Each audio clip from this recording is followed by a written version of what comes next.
6.13 지방선거를 앞두고 광양시장 선거구도는 이번에도 무소속 시장이 재선에 성공할 것인가에 관심이 높습니다. 더불어민주당과 민주평화당 후보들은 저마다 자신이 적임자라며 시장 출마를 서두르고 있습니다. 고령층 일자리 사업 공모에 노인들의 지원이 크게 늘고 있습니다. 하지만 늘어난 사업 예산에 비해 일자리 유형별로 급여 차이가 심하고 효율적이지 못한 예산 배정은 해결해야 할 과제로 남았습니다. 극심한 한파로 인해 어류 폐사 피해가 이어지고 있는 가운데 강준석 해양수산부 차관이 여수를 방문했습니다. 강 차관은 보험에 가입하지 않은 어민들에게 재난복구비를 신속하게 지원하겠다고 밝혔습니다. 여러분 안녕하십니까? 저희 여수 MBC는 지난 월요일부터 6.13 지방선거 자치단체장 후보군을 알아보고 있습니다. 오늘은 광양시장 편입니다. 광양시장 선거는 무소속 현 시장에 더불어민주당과 민주평화당이 경쟁하는 3파전 양상입니다. 민선 6기 무소속 시장을 뽑았던 유권자들이 이번에는 어떤 선택을 할까요? 김종태 기자입니다. 민선 7기 광양시장을 뽑는 이번 지방선거의 최대 포인트는 무소속으로 출마하는 정연복 시장의 재선 여부입니다. 정 시장은 재임 기간 시민소통 행정을 토대로 아이 양육하기 좋은 도시와 기업하기 좋은 도시를 육성한 성과를 중점적으로 내세우고 있습니다. 무소속 현 시장의 대항마로 더불어민주당에서는 김재무 더불어민주당 광양곡성 구례위원장과 김재유 전 보성 부군수가 거론되고 있습니다. 김재무 위원장은 높은 인지도와 탄탄한 조직력을 바탕으로 지역을 누구보다 잘 아는 본인이 시장 적임자라며 광양의 산업구조를 새롭게 바꿔야 한다고 주장하고 있습니다. 김재휴 전 부군수는 공직생활 35년의 노하우를 행정에 접목시켜 지역 일자리 창출을 위한 준비된 시장론을 주장하며 민심을 파고들고 있습니다. 민주평화당에서는 남기호 전 광양시의회 의장이 출마를 서두르고 있습니다. 남 전 의장은 도의원과 시의원을 두루 거친 풍부한 의정활동과 함께 본인만이 갖고 있는 청렴한 이미지와 추진력으로 소신 있고 능력 있는 시장을 자신하고 있습니다. 최근 국민의당을 탈당한 이정문 전 광양시의회 의장은 당적을 어디로 둘지 고민하고 있습니다. 민주평화당의 경쟁력 구도와 민심을 충분히 살펴본 뒤 설 이후에나 출마를 결정한다는 계획입니다. MBC 뉴스 김종태입니다. 올겨울 저수온으로 인한 어류 폐사 피해가 이어지고 있는 가운데 강준석 해양수산부 차관이 여수를 방문했습니다. 강 차관은 여수 궤도 인근에 있는 피해 현장을 둘러본 뒤 현장 대응반을 운영해 양식장에 대한 지도 점검을 강화하고 보험에 가입하지 않은 어가에 재난복구비를 신속하게 지원하겠다고 밝혔습니다. 현재까지 도내 양식장에서는 저수온으로 311만 4천여 마리의 어류가 폐사해 45억 5,200만 원의 피해가 발생했습니다. 여수 지역 사업체들은 이번 설 연휴에 평균 4일 이상 쉬는 것으로 나타났습니다. 여수상공회의소가 지역 내 56개 업체를 대상으로 실시한 설 휴무와 상여금 지급 실태 조사 결과 설 휴무 평균 일수는 4.3일인 것으로 나타났습니다. 상여금은 조사 기업의 78.6%가 지급할 예정이라고 밝혀 지난해에 비해 3%포인트 상승했으며 지급할 계획이 없다고 응답한 업체는 21.4%로 조사됐습니다. 고령층의 사회 참여 확산을 위한 노인 일자리 사업 참가자 모집이 시작됐습니다. 지난해보다 급여와 일자리가 늘면서 관심을 모으고 있지만 효율적인 예산 배정 등 정책적 배려도 필요해 보입니다. 김종수 기자입니다. 이른 아침부터 노인들의 방문이 줄을 잇습니다.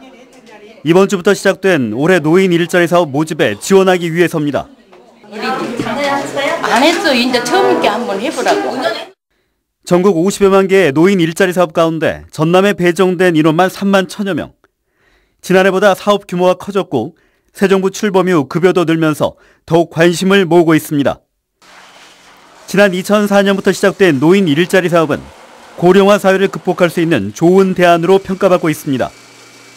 실제로 일터마다 노인들의 참여가 지속되면서 사회의 한 축이 됐다는 만족감과 성취감도 드러납니다.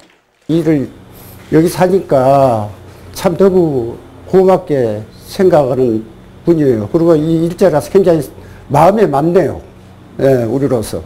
하지만 지원 영역이 편중되고 유형별로 급여 차이가 발생하다 보니 효율적인 배분도 요구되고 있습니다. 특히 시장형 사업의 경우 안정적 정착을 위한 시간적 노력이 필요한 만큼 차별화된 정책도 필요해 보입니다. 좀 격려와 응원도 부탁드리고 시장에서 생산되는 생산품도 구매해가지고 차등 지원을 하고 있는데 똑같은 어르신들이기 때문에 시장형 사업도 공익활동 수준으로 예산을 올려서 일한 만큼 얻어가는 경제 논리 못지않게 지원을 통한 사회 참여 확대란 기본 취지가 더욱 부각돼야 하는 이유입니다. 일자리 참여와 자긍심 고취, 그리고 사회 참여 확산이란 선순환 구조를 만들기 위해 보다 세심한 정책적 배려가 요구되고 있습니다. MBC 뉴스 김종수입니다. GS칼텍스가 2022년 상업 가동을 목표로 2조 원을 투자해 올레핀 생산시설을 짓기로 했습니다. GS칼텍스는 여수 제2공장 인근 43만 제곱미터 부지에 2조 원을 투자해 오는 2022년 상업 가동을 목표로 연간 에틸렌 70만 톤, 폴리에틸렌 50만 톤을 생산하는 올레핀 시설을 건립하기로 했습니다.